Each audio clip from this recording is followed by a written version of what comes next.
Na ilha de Utoya, um acampamento de verão da juventude trabalhista reuniu jovens com idades entre 14 e 28 anos para debater questões políticas, sociais e culturais. Este acampamento era um evento anualmente aguardado pelos jovens de toda a Noruega. Mas a paz e tranquilidade daquele lugar seria abruptamente interrompido na tarde de 22 de julho de 2011.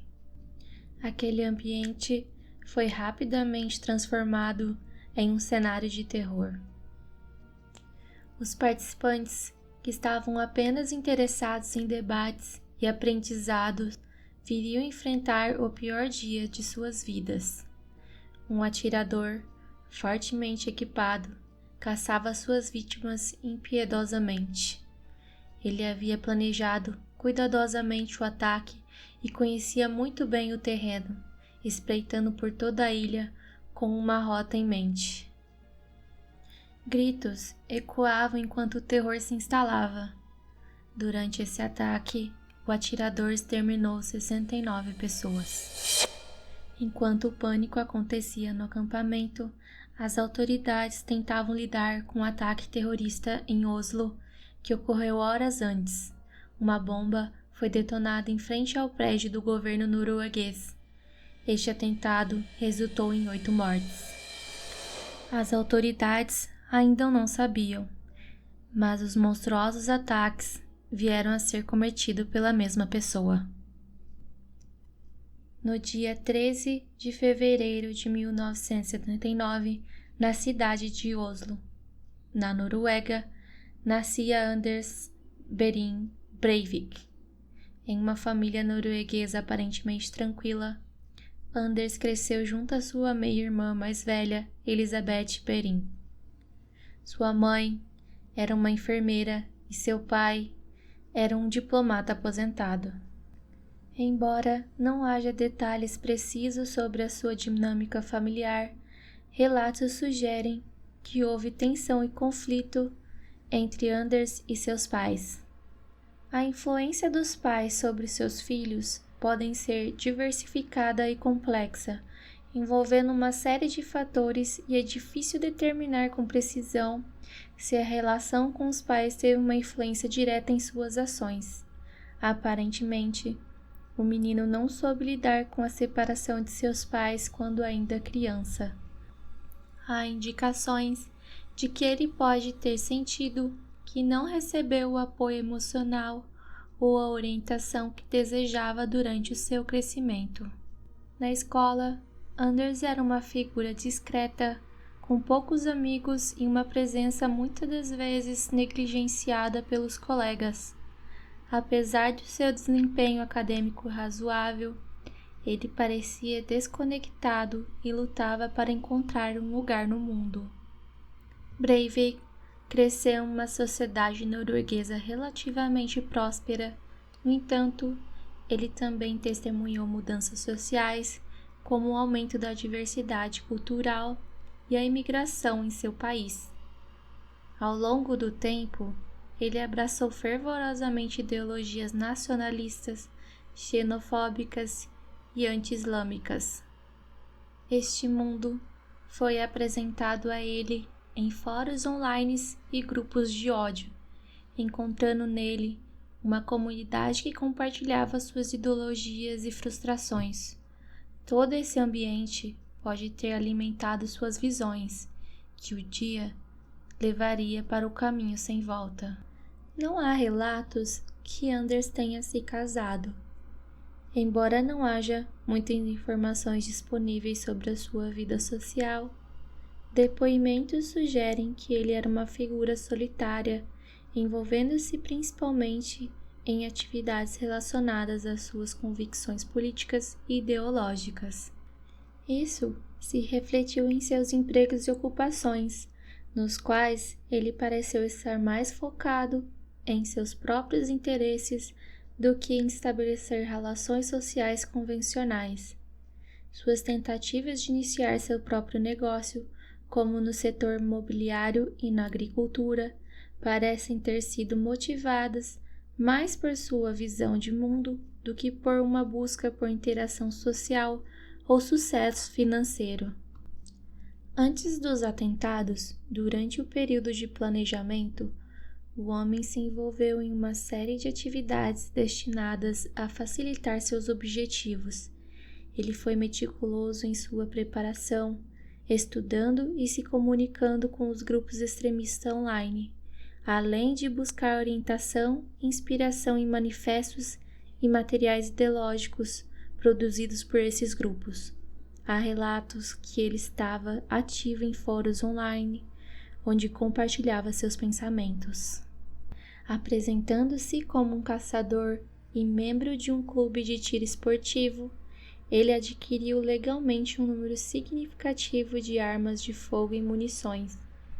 Seu status legal permitiu que ele comprasse e acumulasse um arsenal considerável sem levantar suspeitas das autoridades. Neste meio tempo, Anders escreveu um extenso manifesto de 1.500 páginas intitulado 2083, uma Declaração Europeia de Independência. Neste documento, contém uma mistura de ideias extremistas e teorias da conspiração. O documento possui uma variedade de seções, incluindo análises detalhadas sobre a história da Europa, bem como instruções sobre como realizar atos de violência ideológica e guerrilha urbana. Neste também foi colocadas referências a figuras históricas e políticas e eventos mundiais para justificar suas crenças e ações.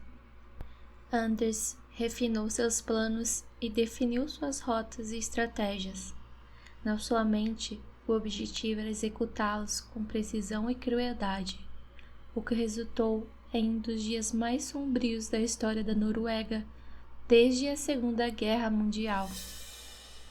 No dia fatídico, Anders, de 33 anos, preparou materiais explosivos e os levou dentro de uma van até o centro de Oslo.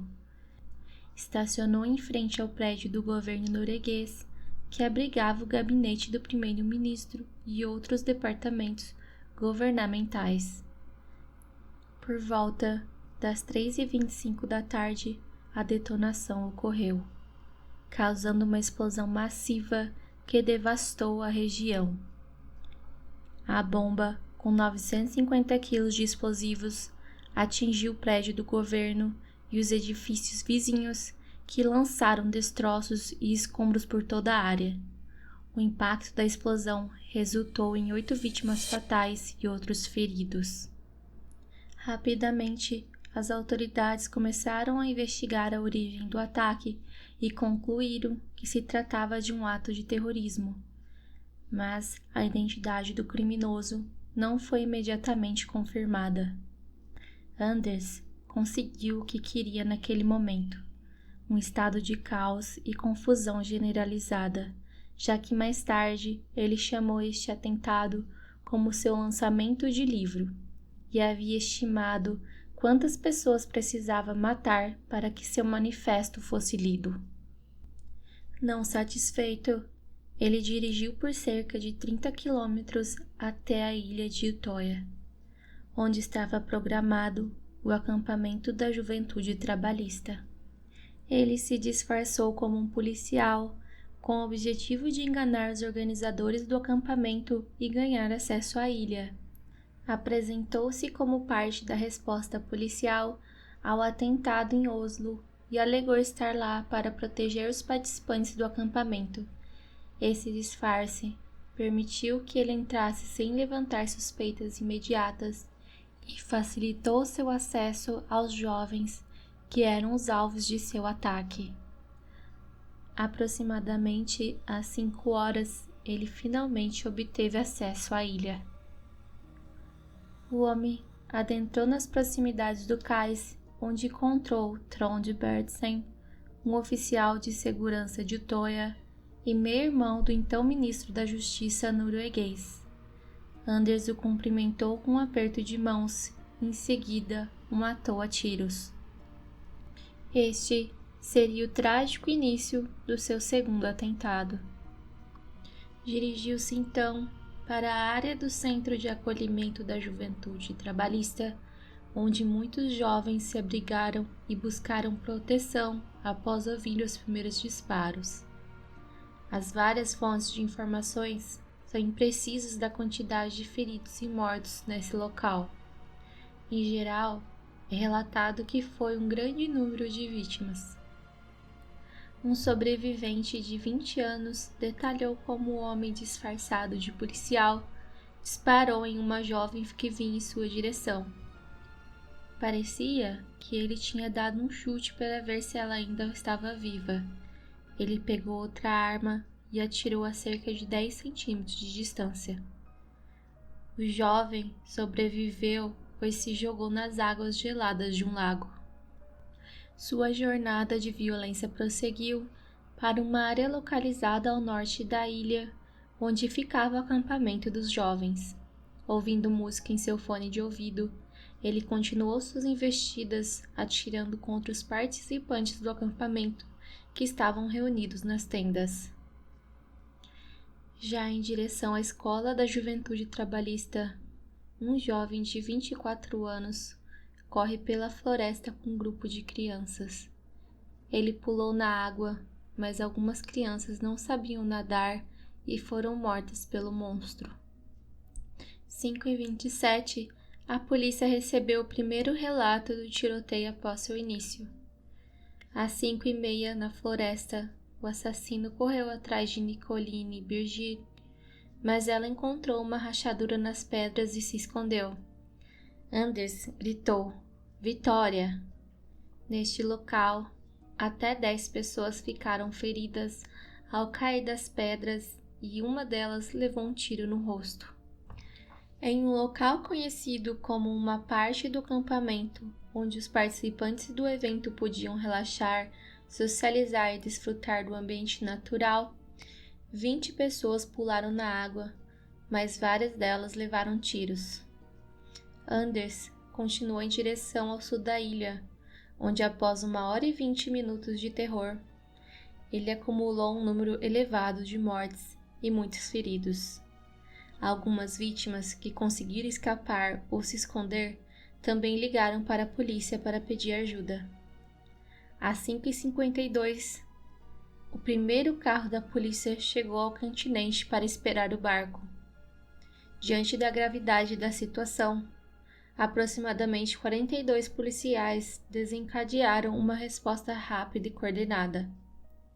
6h24, um helicóptero de TV filma Anders executando 8 pessoas. Às 6h26, munidos de equipamentos próprios para sua proteção, os policiais avançaram pela ilha. O criminoso não se rendeu imediatamente. Houve um confronto tenso, no entanto, os policiais conseguiram neutralizá-lo. Anders finalmente foi contido, evitando uma tragédia ainda pior. Na ilha, havia aproximadamente 600 pessoas. Ele matou 69. Após sua prisão, o julgamento teve início em 16 de abril de 2012, 9 meses após o ocorrido, e se tornou um dos mais notórios e complexos da história da Noruega. Anders Breivik foi acusado de terrorismo e assassinato em massa. Ao entrar no tribunal, Anders bateu no peito com a mão direita antes de estender o braço com um punho cerrado. Esta saudação, explica no manifesto publicado por ele, representar a força, honra e um desafio aos tiranos marxistas na Europa. Durante o julgamento, ele fez várias declarações polêmicas, incluindo a afirmação de que os seus atos foram uma ação política para combater o que ele via como invasão muçulmana na Europa. Sua defesa enfatizou que sua saúde mental era questão fundamental no julgamento.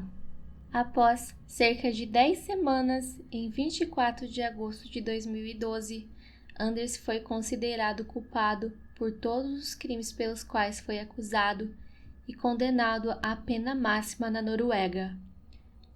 21 anos de prisão, com possibilidade de prorrogação indefinida da sentença, se ele for considerado um perigo contínuo para a sociedade.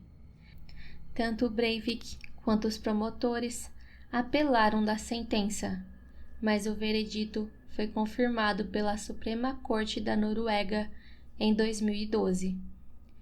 Falando aos juízes, o assassino culpou a radicalização online por seus crimes, dizendo que uma rede de extremistas sem líderes o motivou a cometer os atentados. Eu sofri lavagem cerebral. A ordem era estabelecer o terceiro Reich e como fazer isso fica a cargo de cada soldado. Acrescentou que pretendia concorrer ao parlamento e continuar sua luta pela supremacia branca por vias pacíficas. Com exceção de raros momentos em que chegou a sorrir, de maneira inesperada, aquele monstro caiu em lágrimas após o tribunal mostrar um filme de propaganda realizada e difundida por ele na internet alguns dias antes do ataque. Eu reconheço os fatos, mas não reconheço minha culpa. Invoco legítima defesa, acrescentou explicando que agiu contra traidores da pátria. Os advogados das vítimas declararam que aquele choro era improvável ser de arrependimento. Ele sentiu pena de si mesmo, não das famílias.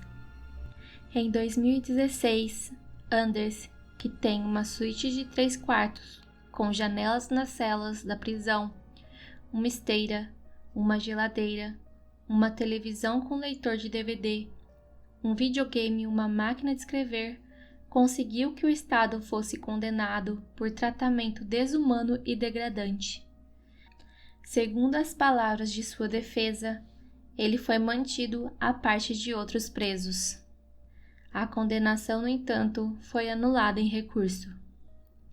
10 anos depois de matar 77 pessoas, agora com 42 anos, Anders pediu sua liberdade condicional em uma audiência que ele começou fazendo uma saudação nazista para os juízes. A liberdade condicional foi negada.